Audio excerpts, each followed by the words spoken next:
welcome to part number 13 of the Minish Cap playthrough. In this video, I finished the Tingle side quest, as well as continue the Goron side quest. Now, as I said before, you can't finish the Goron side quest until near the end of the game. You need an item that you get in the second to last dungeon, so just keep that in mind. But now that we have the mole mitts from the Fortress of Winds, we can get a lot of Kinstone fusions very quickly. Now, as I described in a couple videos ago, there is an infinite rupee trick right in front of Link's house. If you just dig one space to the left of the door, there will always be 20 rupees, no matter what. So you can get a lot of rupees very quickly. Then you can buy white pickle lights and get a ton of Kinstone pieces.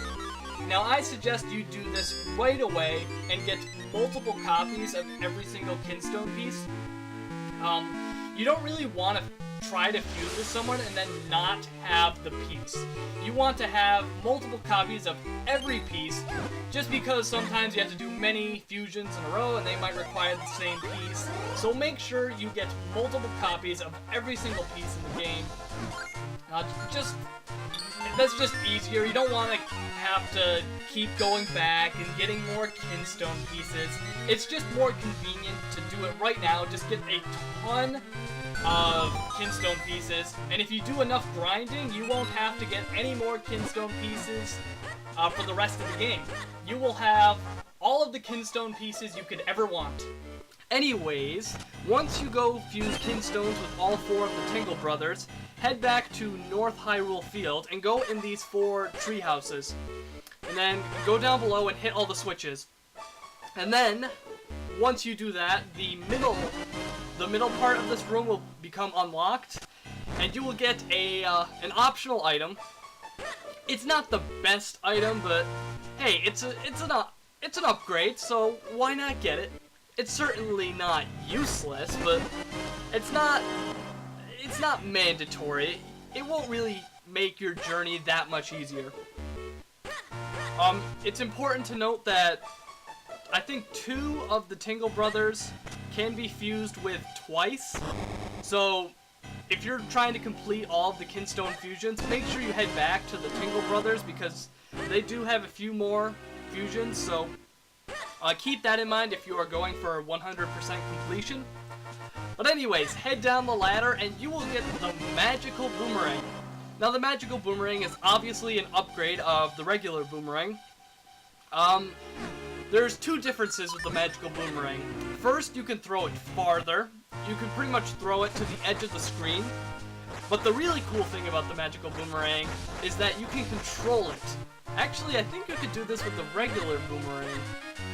I can't quite remember, but you can control it. You can throw it in any direction you want. And that really helps out with a few temples later on. Some of the puzzles require you to throw bombs in certain places or shoot an arrow, but you can take nifty little shortcuts if you're using the magical boomerang. So it's certainly a handy item to get, but like I said, if you don't want to get it, you certainly don't have to.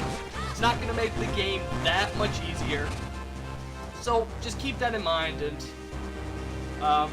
get it if you want. If you don't feel like wasting your time, then don't get it. But now we're going to go retrieve all of the Gorons to go to the Goron Cave in East Hyrule Field, I think.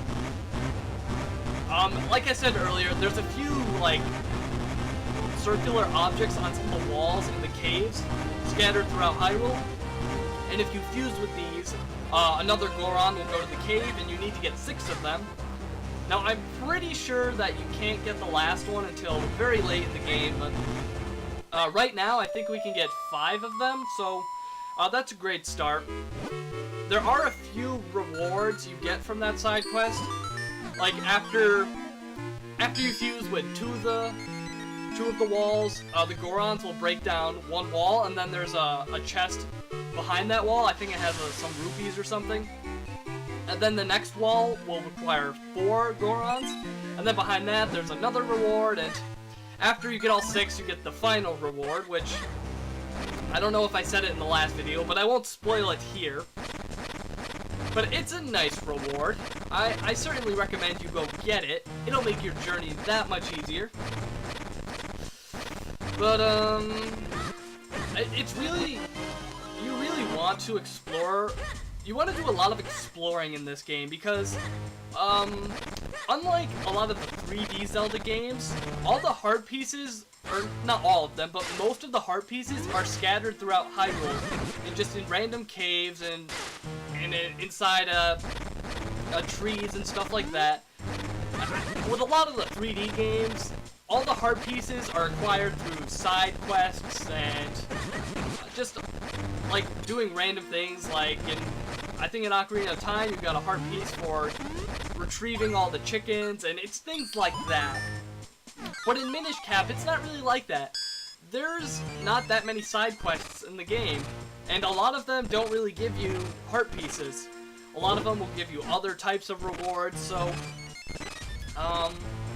I guess you could say that the Kinstone Fusions are like the main side quest of the game, and you do get a lot of heart pieces from Kinstone Fusions, but just explore.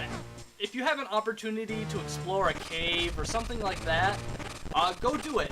It's really nice to have those extra hearts, especially if it's your first time playing and you won't really know how to defeat the bosses, so you may need that extra health to help you make it through. Especially for the final boss, which a lot of people seem to have trouble with, but we'll get to that when we get to that. And I think that's it for side quests in this video. I think we're going back to the main quest right about now. I can't exactly remember. It's been a long time since I recorded this. I think I recorded this last year, in fact? I don't know. Well, anyways, we're back on the main quest. Once you get the Ocarina of Wind, you have a place you can warp to automatically, and it's a place you can't get to without the Ocarina. So if you go in this Minish house and talk to this guy, he'll give you a hint of how to get inside the Temple of Droplets, and he tells you that you need to go see Elder Librari, or whatever his name is, inside the library in the town. Now this will start a portion of the main quest, which I just don't like.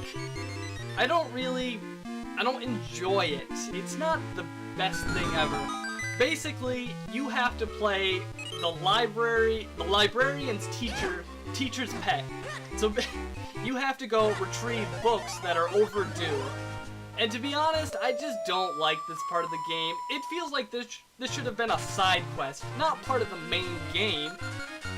And you just have to travel throughout all of Hyrule collecting books that are overdue, and to be honest, I don't like this part of the main quest. I wouldn't have a problem with it if it was a side quest, but since it's part of the main quest, it doesn't feel appropriate for the main quest. But it's certainly not terrible. You're not gonna dread coming to this part every single time you play the game. It's just a minor annoyance. But it's not the worst thing ever. I've definitely seen much worse things in games. So just keep that in mind, that you may not enjoy this portion of the game. So head into the library, go outside, and there will be a pot that you can flip over and turn into Minish form. And then you can visit, or you can try to visit Elder Librari, and basically you won't be able to because the books act as ladders. Yes, the books are ladders. And so you have to go get the overdue books to fit back into the bookshelf and then climb up them. It's incredibly stupid. I personally do not like this. It just feels like a way to make the game longer. It feels like something they threw in at the last minute. And ultimately, your goal is to obtain the flippers so you can swim in water. I mean, obviously, we're going to the Temple of Droplets, so you know it's going to be the water dungeon. And, you know, personally, I just like how they did it in A Link to the Past. You just went to the certain area on the map, and you could go buy them. It was very simple. Yeah, it costed you a lot of rupees, but to be honest, that didn't bother me too much. You just needed a lot of rupees. There were a lot of ways to get rupees, so to be honest, I didn't care there, but here it just feels like...